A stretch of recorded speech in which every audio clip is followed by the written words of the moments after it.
Olá, me chamo João Matheus. Eu tô aqui para apresentar o trabalho para o edital.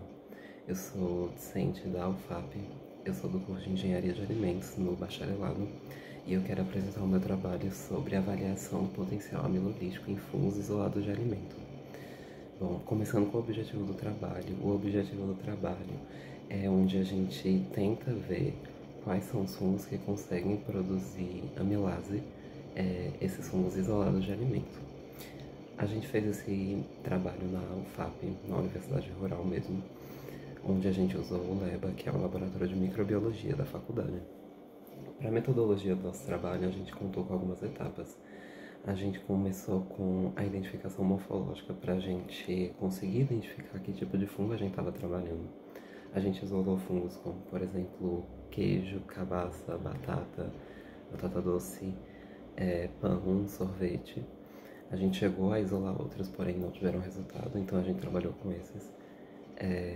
Então a gente começa com a identificação morfológica, onde a gente passa por um processo de purificação desses fungos e depois de inoculação deles no meio BDA, que é um meio feito de batata, dextrose e agar.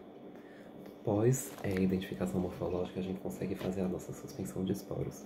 A suspensão de esporos foi feita inoculando cada um desses fungos num Erlenmeyer de 250 ml, onde a gente isola eles em temperatura ambiente e assim a gente deixa eles para a gente conseguir trabalhar na câmara de Neubauer. Na câmara de Neubauer, a gente faz a contagem de esporos de uma concentração até a gente conseguir chegar numa concentração de 10 a sexta.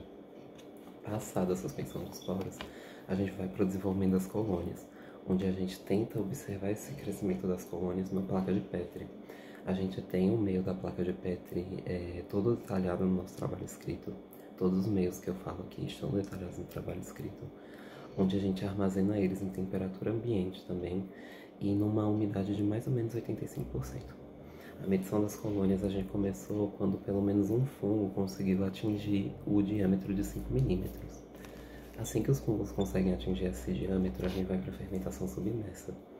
Na fermentação submersa a gente prepara um meio para a gente ver se a gente consegue detectar a amilase nos fungos. Então, com isso, a gente isola esses fungos numa mais uma placa de Petri, onde a gente preparou anteriormente, e o fungo é inoculado nessa placa de Petri, e ele passa por um processo de fermentação estática, que não é muito recomendado. O ideal é que ele seja uma fermentação agitada, onde a gente tem essa manipulação no fungo. Então, esse tipo de fermentação estática pode ter resultado em alguns resultados negativos no final. Então a gente isola eles novamente numa temperatura ambiente e numa umidade relativa.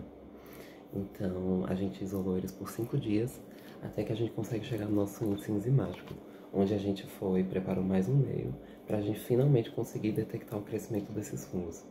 A gente para isso fez a técnica de poços, fazendo furos de 8 milímetros nessas placas de Petri, onde a gente observou o crescimento deles em 144 horas. Bom, terminando todas essas etapas da metodologia, a gente observa no nosso trabalho, na nossa tabela e no nosso gráfico o perfil do crescimento desses fungos, onde a gente viu fungos que cresceram mais e outros de menos nesse processo. O fungo que mais cresceu foi um fungo de batata doce, o fungo preto de batata doce. Ele foi o que teve o melhor crescimento dentre os fungos, e a gente também teve fungos que não atingiram um crescimento tão ideal, como por exemplo o fungo de casca de laranja, que foi o que menos deu resultado, numa média até de 0,85 milímetros, que não é nada do que a gente esperava.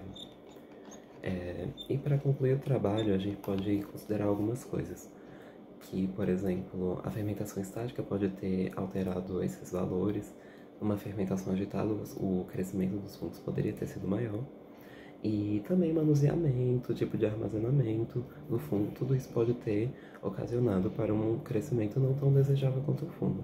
Dito isso, o trabalho foi sim concluído e ficamos satisfeitos com o resultado, considerando que a gente não tinha um tamanho muito específico como meta, a gente queria apenas ver como funcionava esse tipo de crescimento.